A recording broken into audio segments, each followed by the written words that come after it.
Hi, everybody. Welcome to another episode of That Early Childhood Nerd. I'm Heather Bernt-Santy, and he is Mike Huber. Hi, Mike. Hello. How are you? Good. I Good. knew It's a that lazy already day. because I asked, but I thought maybe the audience wants to know how Mike's doing That's today. true. They might not, though. Who knows? Because by Let's the do a time they poll. hear this, I won't actually, or That's true. There's I no could be feeling guarantee. anyway. Yeah, yeah. Oh, what a great way to start the podcast, Heather. So Mike and I we don't have a quote, which doesn't happen very often, but I guess it has been known to happen. But just in light of the last few podcasts, episodes of this podcast that we had Dr. Erica Bachnick, who's a family therapist and child development specialist. And then who else? Kelsey Olds and Greg Santucci, who are both occupational therapists. Mhm. And Mike's been texting me about this great speech language pathologist that he knows. So we've just been thinking about what kinds And of she'll be things. on someday. Yes. Oh, yes. Yeah. That's on the list. She doesn't know it yet, Yeah, yeah. but She the kind of knows invitation's it. coming. Okay. Well, thanks, Mike, for being my booking agent Yeah. for that. Anyway, we just have been thinking about how much we've learned from people outside of early childhood education, but that really impact and make sense with the work that we do with young children. Yeah, and I would even say that when you're in the classroom, because there's the thing with teaching, like once you shut the doors, just you and your co-teacher or whatever, and you can kind of do whatever you want in some ways. And then when somebody else comes in, you pretend to do it the way they ask you to or something. Right. And hopefully you're a reflective teacher and anything you see could influence what you do. Right. And it can really, I don't know, it can make the teaching more exciting. It can help give you insight with kids that puzzle you. I don't know. I have a few different ideas in my head, Yeah. but Well, I guess just for a starter, for me, it had me thinking about um, when I was a classroom teacher in, toddler or 3 to 5 year old classrooms, programs, whatever you want to call it. And we would have therapists come in. Often they would pull the child out, so I couldn't really see what was happening, and I didn't really have access even to what the goals were for the child, those kinds of things. Or I've had I had one speech language pathologist. No, she was just a developmental therapist coming in to do speech therapy with a 2-year-old, and was like correcting our work. And so Mhm. it's been so nice over the last for me 5 years to have different, and I'll say part of that was, maybe I wasn't the most welcoming teacher and I wasn't asking her, whatever, but the experiences previously have not been connected. I guess that Yeah, we're not interacting with each other, we're not sharing and learning from each other, sure. with each other. But then I went to work at the preschool language program at Purdue and was working every day with not just a speech language pathologist, but 8 speech language pathology grad Right, right. students. So it completely changed, started to change for me. And then I started to do research about sensory processing. And Hmm. that mostly led me to occupational therapy. I was really Right. surprised that there wasn't more in like traditionally early childhood literature and Yeah, that spaces still amazes about me that. Yeah. when there's so many like workshops on challenging Mm-hmm. behaviors. I used quotes for the people just listening to the Yeah. podcast. Um, and every time I present, every time you present, someone's going to bring it up at some Right. point. Um, it's constantly a thing. And yet, almost always, it comes down to mental health and sensory profile, Mm-hmm. you know, 90% of the time. And yet, it's not considered standard practice to teach about that. Yeah. And, you and I have been reviewing textbooks lately. And Yeah. yeah, it's just not in the curriculum of learning to be a teacher. And it seems Right. crazy because in the classroom, you're going to deal with actual human beings who actually experience the world through their senses, and Right. to not understand how that happens differently for each child. And and then you just have to have a classroom the whole herding cats thing, Mhm. where it's like, yep, you're on your own. You can figure out how to deal with these kids, Yeah. is just crazy to me. Yeah, me too. And it just, what it comes down to me is I use it a lot, early childhood education. It's in my job title, in my real job.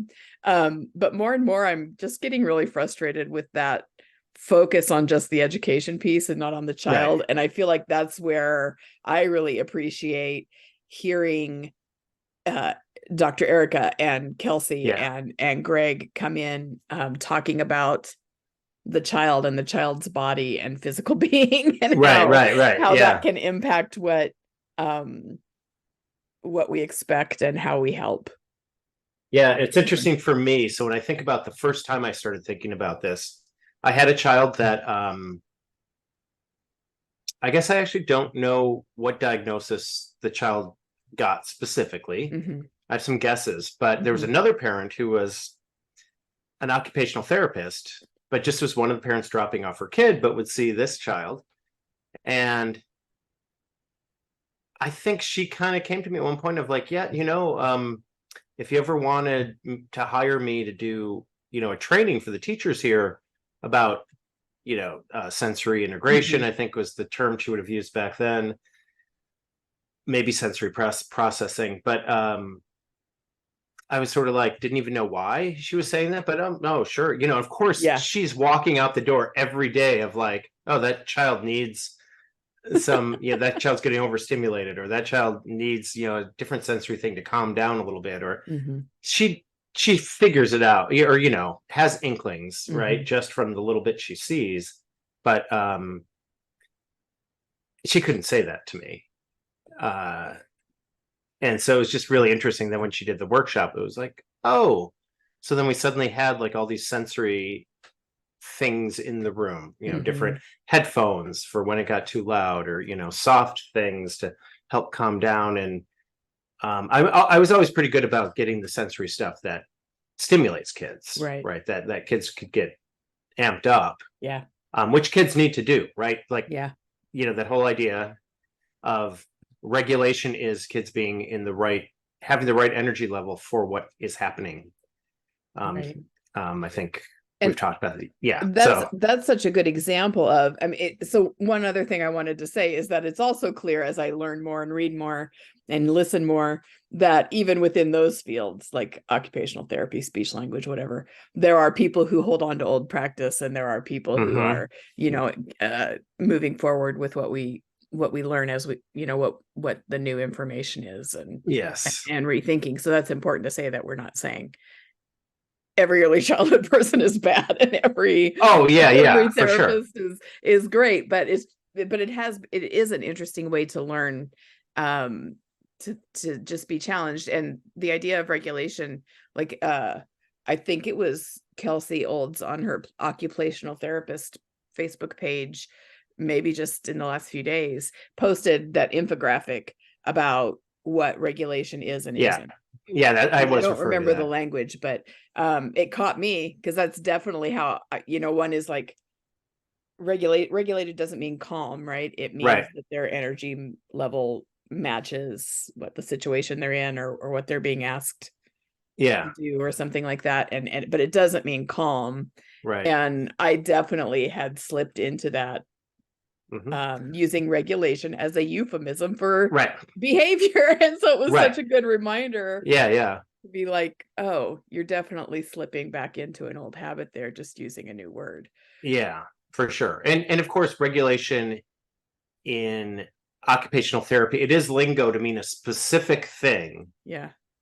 in the occupational therapy framework that is similar to the way we'll use it in everyday life, but it's not exactly the same. And I couldn't explain exactly why, but Hmm. sometimes, like that word dysregulated, Yeah. then really means when you're not in sync with what you're supposed to be, where you're supposed to be at. Hmm. But I usually use it to mean, in that tantrum, that fight, flight, or freeze mode. Hmm. Yeah, I because guess that's kind of usually where the I part was. that doesn't work in the classroom. Yeah. But I had the same thing with when I worked on my first book, Embracing Rough and Tumble Play. I had one of the people I brought in was a yoga teacher. And I was thinking about mindfulness, Mm-hmm. right? Because I thought, well, it's important to think about mindfulness. And in my head at the time, I was thinking, I'm doing a lot about how to get the kids like high arousal would be the Mm-hmm. phrase, like high energy, whatever you want to call it. But I also want to talk about how to calm down. And that in my head was what we were going to talk about. And the occupational or the yoga instructors sort of said, well, you know, mindfulness means noticing where your body's at. Mm. So rough and tumble play is a great form of mindfulness. Yeah. And I was like, oh, right. Because we Oh, yeah. so often mean, oh, how to calm the children down, like mindfulness, because in adults, we often don't notice when our emotions are making our heart race, our breath short, all those types of things. And so we need to kind of pause and notice that. Mm-hmm. But for kids, they tend to notice those things, Mm-hmm. like they're a lot more in tune with going up and down. Adults kind of think that they're in this even keel thing, but their heart rate and, whatever blood pressure and all that are actually going up and down too. Yeah. They just aren't crying the moment it happens or throwing things.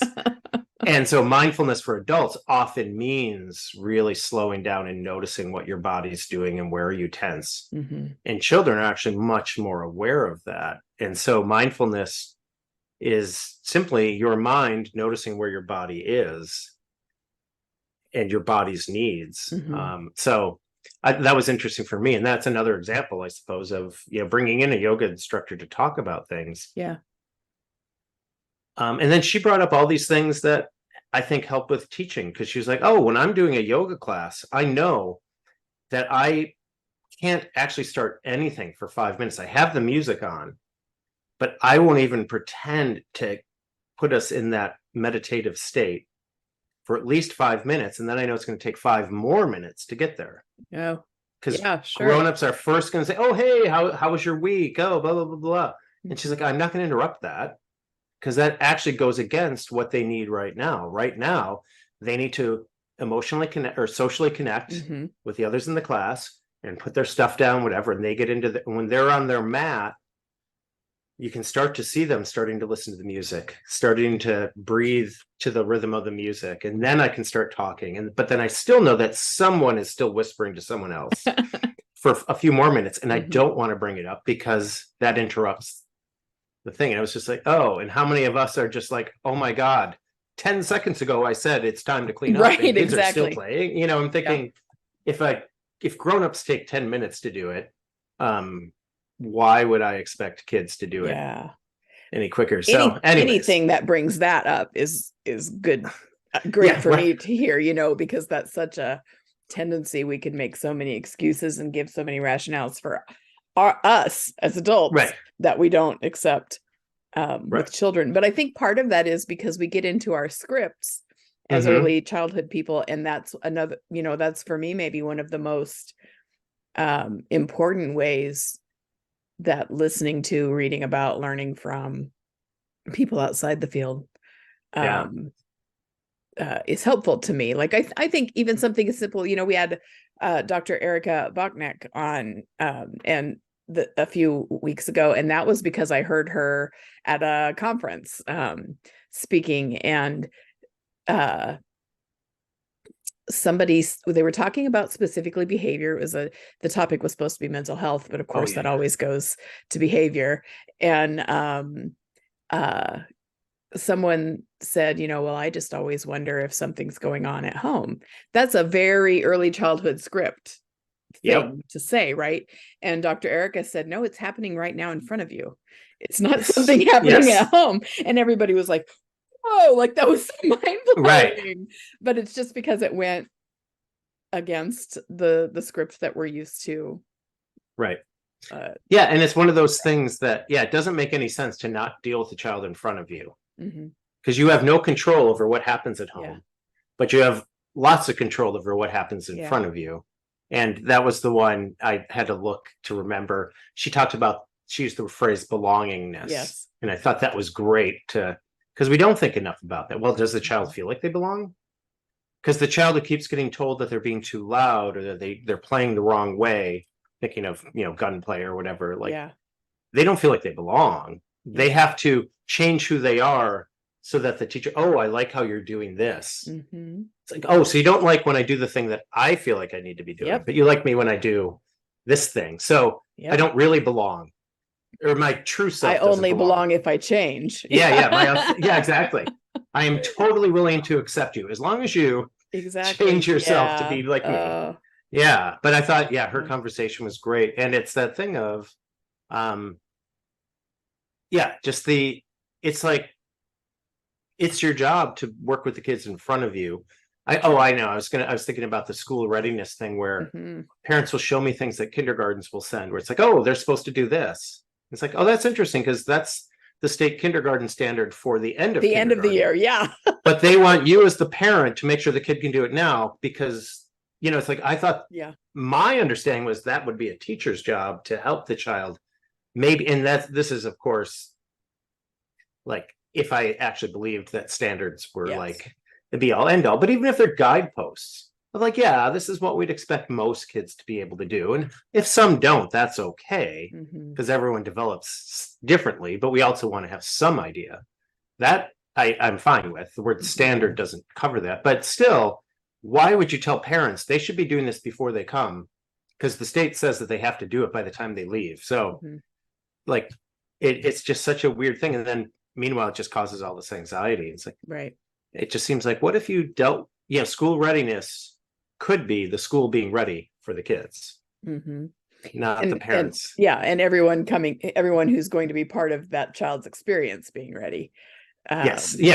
By school, I meant, right. Both the adults and the building and whatever. Everything. Yeah. Boy, that's a whole other topic. Sorry, I didn't want to go into that. I don't know how I got there. I just wrote a little bit about that. And then there was somebody posted about readiness that we also were sharing around the last couple of days. Anyway, I'll blame Erica for that one, even though I haven't met her yet. But I should. She's delightful. So and very at least very tolerant of weirdness, because after she spoke at the conference thing I was at, I went up to her afterwards and I said, and this is from Pride and Prejudice, some people will know, it's like, you must allow me to confess how much I ardently admire and love you. She's just like, oh, that's so sweet. Probably better than saying I almost shit my pants, but right. I'm growing. There growth. You go. Yeah.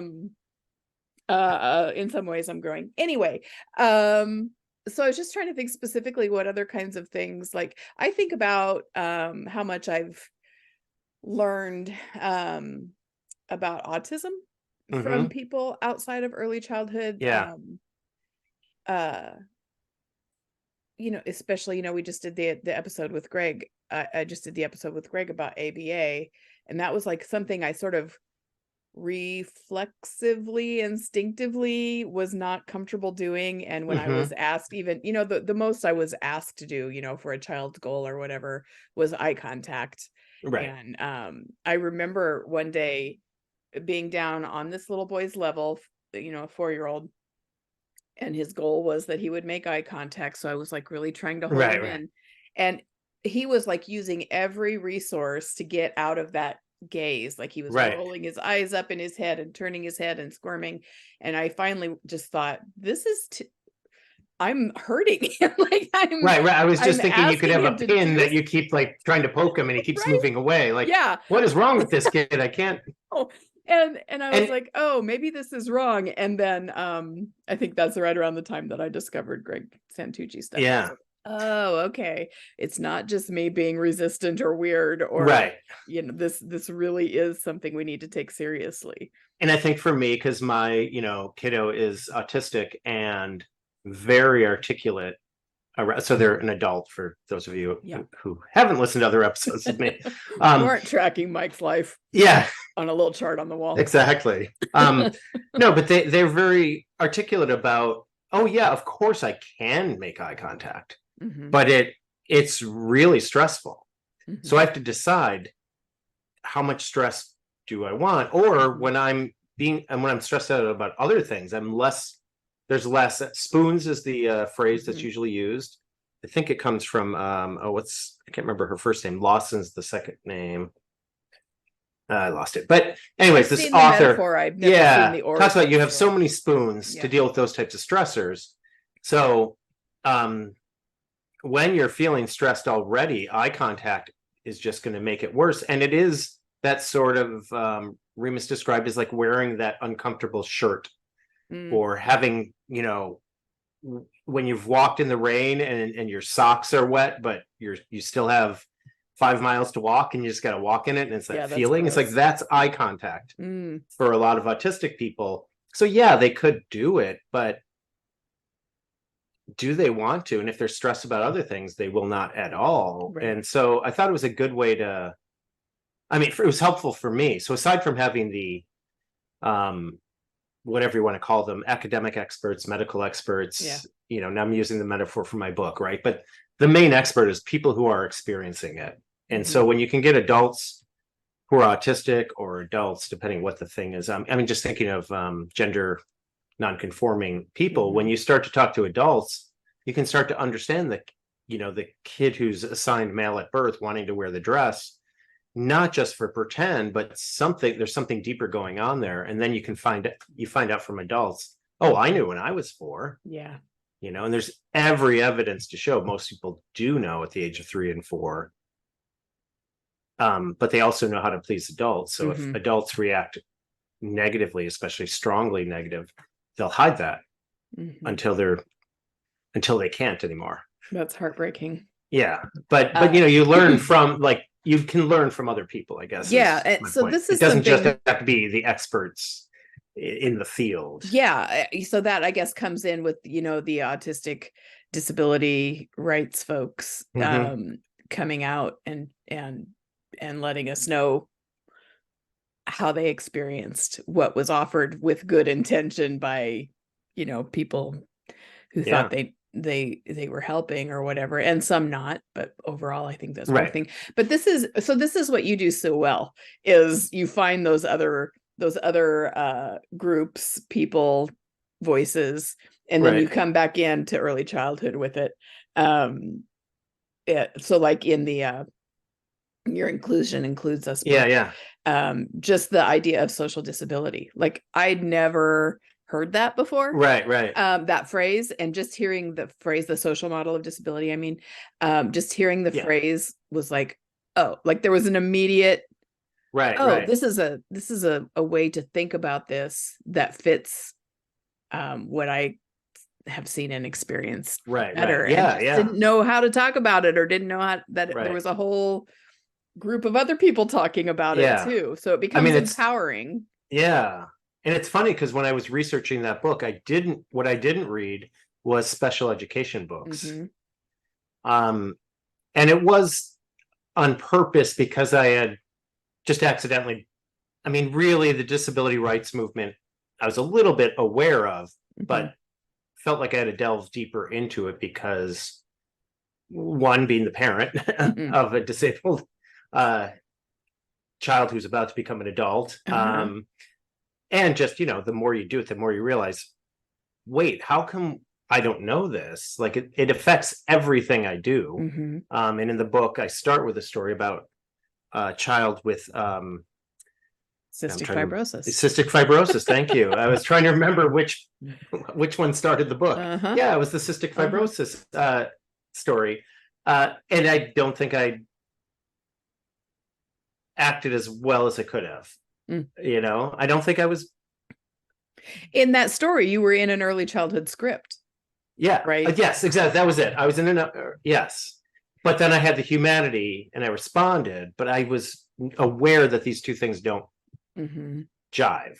Yeah. And that I just have to put away the one script, but I didn't know what's a new early childhood script for it. And that's what I Hmm. hope the book is. And Hmm. in general, I feel like my books tend to be, I'm going to look in a different place and then figure out what to do. What I'm bad at is really reading entire books in early childhood.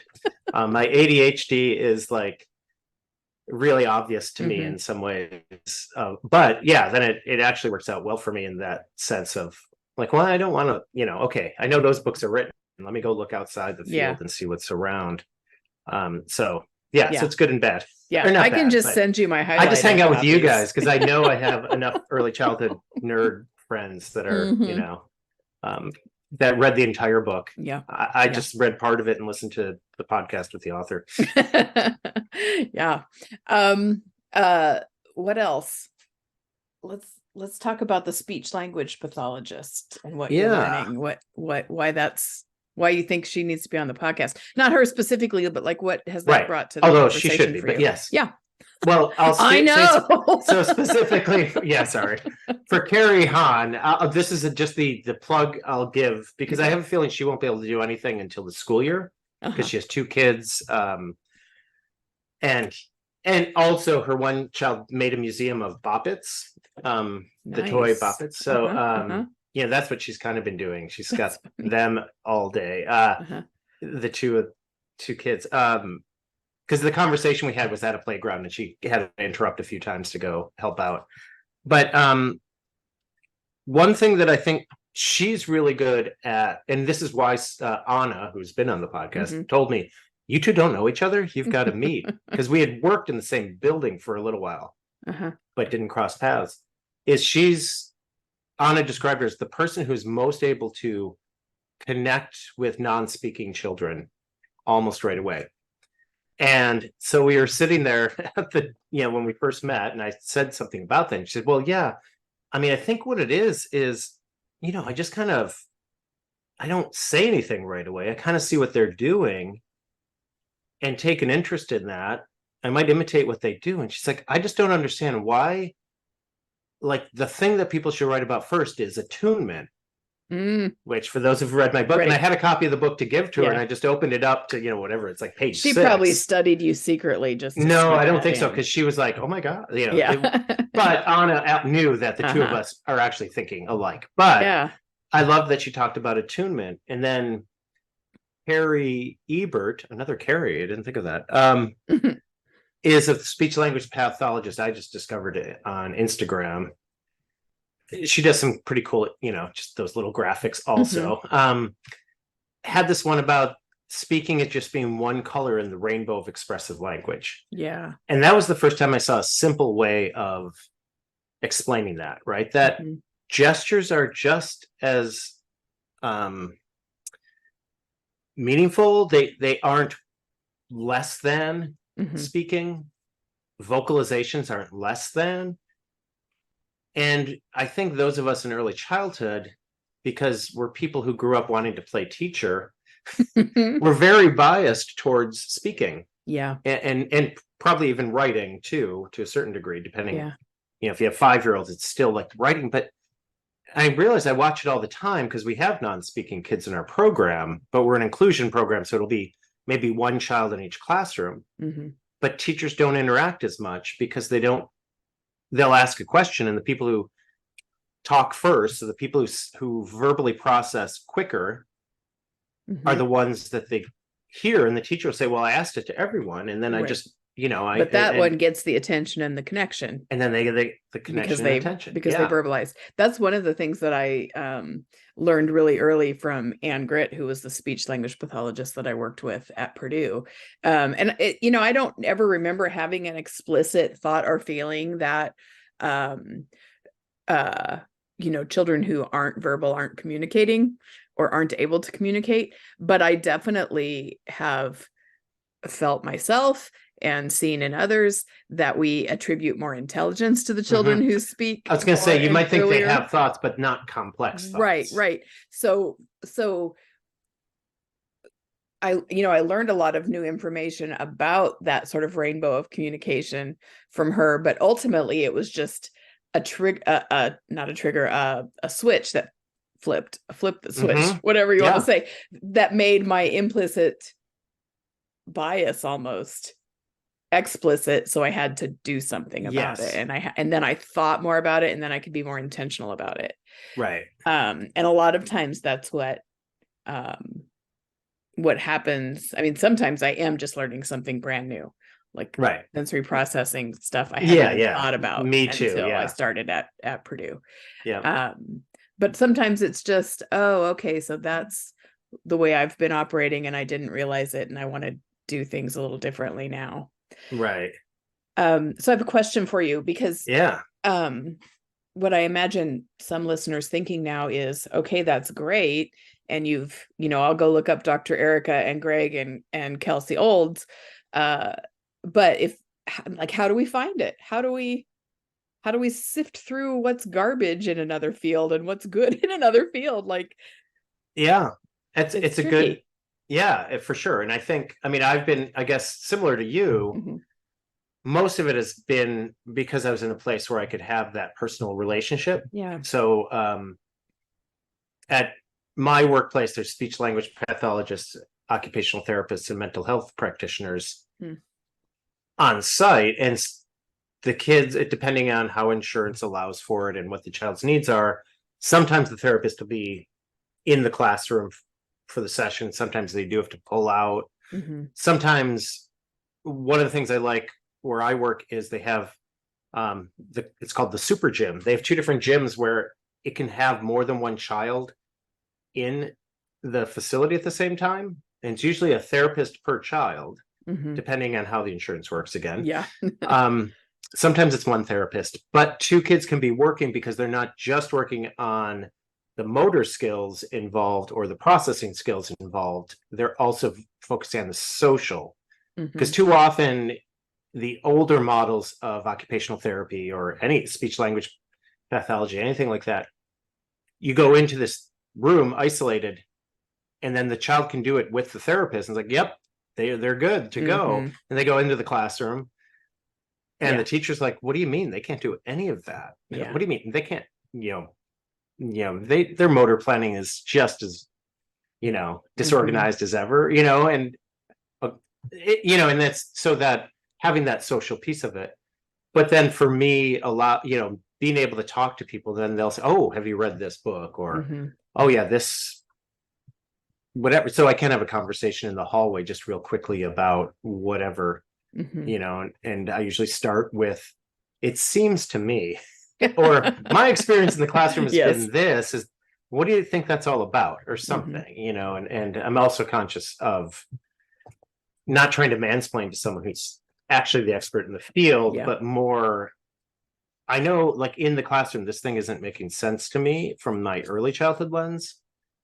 Here's my gut instinct, but tell me, am I the right track? And why would that be, or something like that, But it is true, like how to find those people. I think finding someone you do like, and then look at their book and look in the notes. Who did they use? So someone like Angela Hanscom is someone who crossed over, right, with Balanced and Barefoot, and then go look in her notes. What other occupational therapists is she talking about? Or even on Instagram or Facebook. You're probably just going to get a visual or something, but then find out what else they've done, if they have something published, or if they have, or if you can just email them, or I mean, what's her name? Kelsey, occupational therapist. Like, she replies in the comments to people. She really does. She gets in there, like, and she's good. I don't know how she does it, but like, ask the question right there. Start to figure out if it makes sense. And more than anything, I think for me, it's mostly being an observer. Oh, when I take this idea and I try it out, yeah, they're right. Like, I actually feel more connected to the kid, or the child seems to feel like they belong now that I do X, And so part of it is just trying things. And then like you said, the eye contact one, you immediately know, oh, this child keeps avoiding me when I do this. And then you can use your gut instinct for that, right? There's a reason that you, as a human being, are noticing this other person seems to be in distress because of what you're doing. And anytime you see that, that is an indication that you should stop doing it. Mm-hmm. You don't know the reason. It could be, because the child's experienced trauma from something similar or whatever. Yeah. It could be because you're doing something from an outdated therapy model. Yeah. It could be anything, So, but and you that can could read a be, child. yeah, and that could be then our cue for further search. Like, if we Yes. just say, okay, I'm going to Google, what can I learn from an occupational therapist?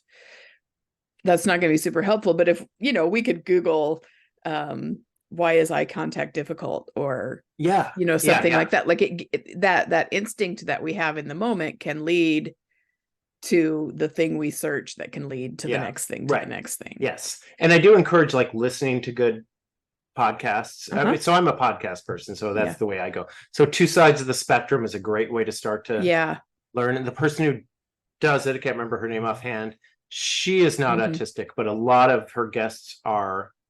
She's also very clear when it's someone who's part of the autistic community and who's part of the autism community. And there's a difference. You can actually #actually autistic is one great way to find out. So listen to autistic adults when they're talking about autism. They don't have to be your only source, but you need to make sure you're listening to adults who can articulate things, because ABA is a great example of it. You're going to be hard pressed to find autistic adults who are like, that was definitely helpful for me. Yeah, that's what I needed. I had the first, not my first autistic student, but the first student who was like really verbal and open about being autistic in a class this summer. And she was diagnosed as an adult, so she didn't have any ABA stuff, but it was really, like, I'm not saying I was relying on her to educate us all, but she was so good at connecting her own experience to things we were talking about. And so, sort of open about contributing that I learned a lot just from that. The other thing I want to sort of visit is, this is not to say that it's all one-sided and that we can learn from them. Like I've been in situations where thank you. I've felt like I needed to advocate for a child to a therapist or to an IEP team. The most obvious one that I remember is, so for one thing, just like general developmental therapists in Indiana, at least, just have to have like a certain number of credit hours in early childhood education to do that, but they can choose. So like they take a lot of family stuff and they take intro, but right. And I didn't realize, like, one of the things that was shocking to me when I was in the preschool language program was that these grad students were coming through and didn't seem to have any child development other than speech and language development. Right. And I was like, well, then why are they in a lab? Well, they rotate through all the labs. Right. Yeah. And they can come into the grad student with some other undergrad. So anyway, that was one of the things I learned was just to give me then a little, I'll say empathy. That's a little stronger than I want with the therapists that I feel like, oh, why are you doing it that way? But so every now and then a goal will come across, an IEP goal for like a 3-year-old to learn to share more, or to spend 15 minutes on a non-preferred activity and focus. And when we look at development, child development, we know that those aren't really maybe realistic overall goals. So there are some times when we can be the advocates too, or like in that program at Purdue, I was the early childhood specialist. Anne was the speech language pathologist. We ran a preschool program, play-based preschool program, so that those speech language pathologists could learn how to, the grad students could learn how to kind of embed those therapies into play and into daily interaction and into routine times. So I think it's a two-way street. For sure. But I'm just super excited about all the things I've learned from the other side of the street. But it is true. So, I remember we had this summer program with the possibility of doing it longer, where the second half of the day, kind of after nap time, so it was just whatever, hour and a half or so, the classroom, there was a speech language pathologist and an occupational therapist who came in and acting basically as the assistant teachers, but they would lead the group times. So they would kind of demonstrate ways that they do some of their work, and so, and they were all like fun games for everyone to do. But even in I think it was 3 months long, and then we were going to, assess it, and it was way too expensive to continue doing. Yeah, but that's one of the problems. Apparently they get paid more than assistant teachers. Yes, I believe they do. No, but it's interesting because both therapists had experience, but the one person had been in the field for decades. And she's like, I learned so much in those 3 months, like, didn't matter that I had 15 or 20 years, whatever it was at the time, in a therapy room to watch a room of whatever it was, 16 kids, and this child with the things that I know what I'm working on outside of the room, but to watch that and like, oh, this is like completely different, and so it was interesting. Unfortunately, we don't have a lot of times at those fields, but certainly, there's room. I mean, I think the best way to do it is if you find someone who you get along with, because I encourage everyone to have some sort of reflective practice. Some of us do it on YouTube, I guess, but everyone should have something, and don't just make it other early childhood people.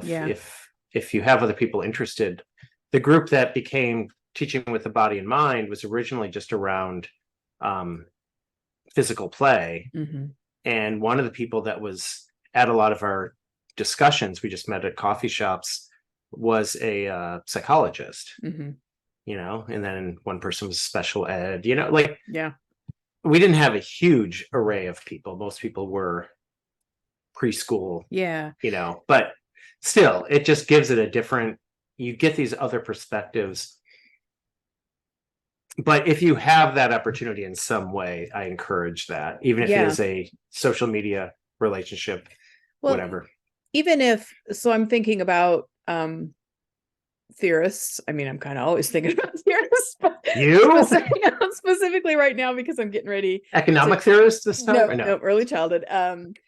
No, not early childhood theorists. That's the point I'm going to make here. Okay. But one of our objectives that we have for our Intro to Early Childhood Education class is to go over all these theorists. And the first, somewhere within the first part of every early childhood education textbook is a section on theorists.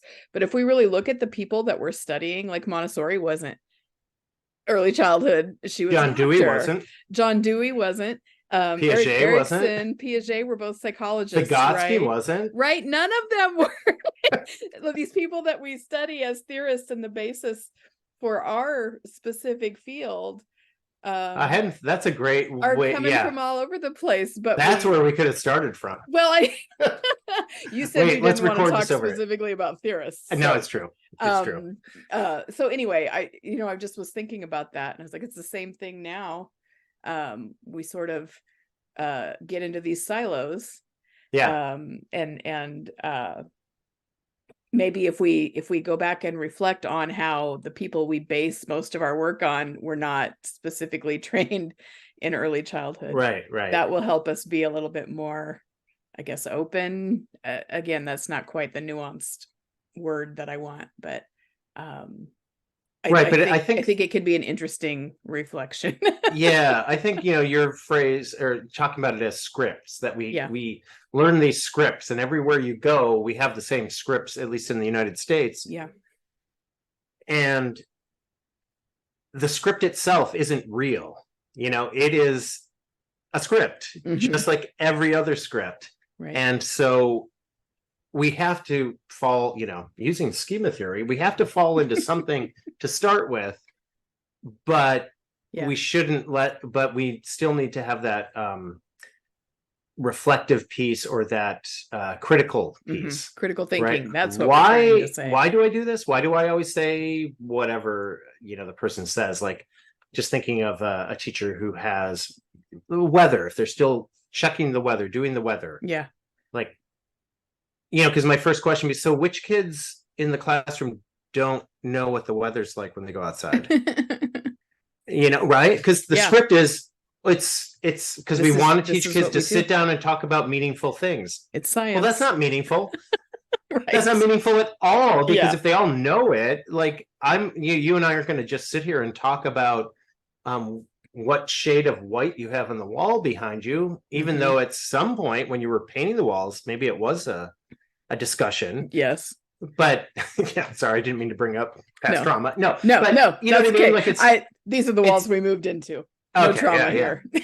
But it's just not that interesting. Like neither of us would sit here and talk about it, but we could argue like, well, we want to talk about it because we want the kids to have something to talk about, and they all have to deal with the walls. So let's talk about, let's look at the paint chips and tell them how we decided. Will be walls in kindergarten. Yeah, we need to talk about walls here. But it's the thing of like, but nobody can tell me. I remember I had a friend, Jonathan Fribley. I know his name came up recently. Can't remember the organization he's part of now, but he talked about, he researched for a while, why do we teach kids colors? Like, why is that in a lot of curricula? And he said, I've been searching and searching. The only answer I can come up with is vocabulary. Oh boy. And it's like, you can add a lot of different words to a child's vocabulary.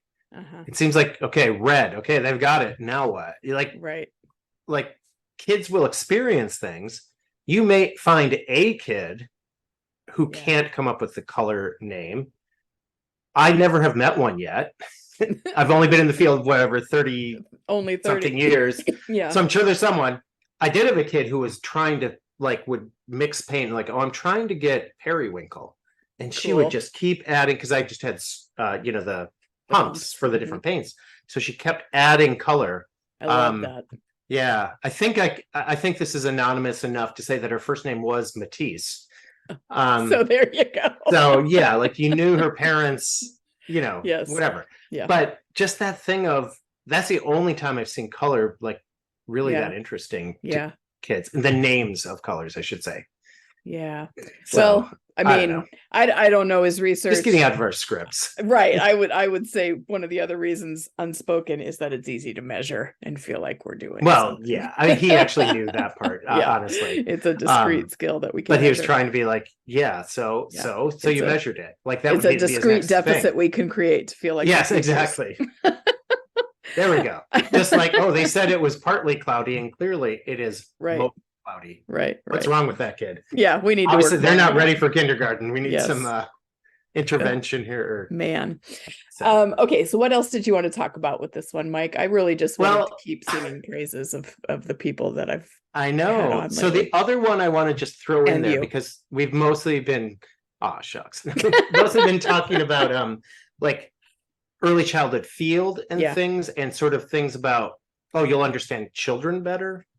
But I'll just give one story, and I'm sure people have had other things, but for me it was groundbreaking. So me and another teacher that I worked with went to see these painters called the Unruly Julies. Nice. So they were sort of performance artists / painters, and what they did was, there was this empty stage, full theater stage, fairly big. And paper would just suddenly drop from the ceiling, roll down. And then the one painter, one of the Julies, they were a married couple, both named Julie. Nice. The one Julie, whose last name I'm forgetting now, I do remember her first name though, but she does these speed paintings basically, right? So then music comes on and she starts painting. Now we know that by the end, they're going to have the Sistine Chapel painted, but on the floor. So the ceiling painting. And in these very stylistic, a little bit, if you know the artist Keith Haring, sort of that style of painting. So she's doing these speed paintings of the different figures of God and Adam and all these different things, but in this very theatrical way. So each part of the painting she would do in 2 minutes or something, and then another thing would come down. The other Julie was just known for running at the paintings with a paintbrush that just had red paint, so it looked like she was stabbing. Nice. But also tearing down the paper, so eventually the paper wasn't hanging up from the ceiling, it was down on the floor and things. But we watched as this entire stage became this giant painting, and Becky and I looked at each other and like, we've got to do that at our school. And so then every year after that we had this so it had started when we came there to, I was a theme week. like our school was play-based, but we'd have this Uh-huh. week in the middle of March, because in Minnesota, it's still not spring yet, right? But Right. everyone's going crazy. So they had these different themes, and we kind of, I think there might have even been a paint theme or art theme one day. Mm-hmm. But we were like, okay, so what if we moved all the furniture in one of the classrooms to the side and covered it in paper? And so we got the 12-foot wide, like backdrop paper that photographers use. Okay. And you can get white paper. So we just got white. We bought 6 gallons of cheap temper paint. Uh-huh.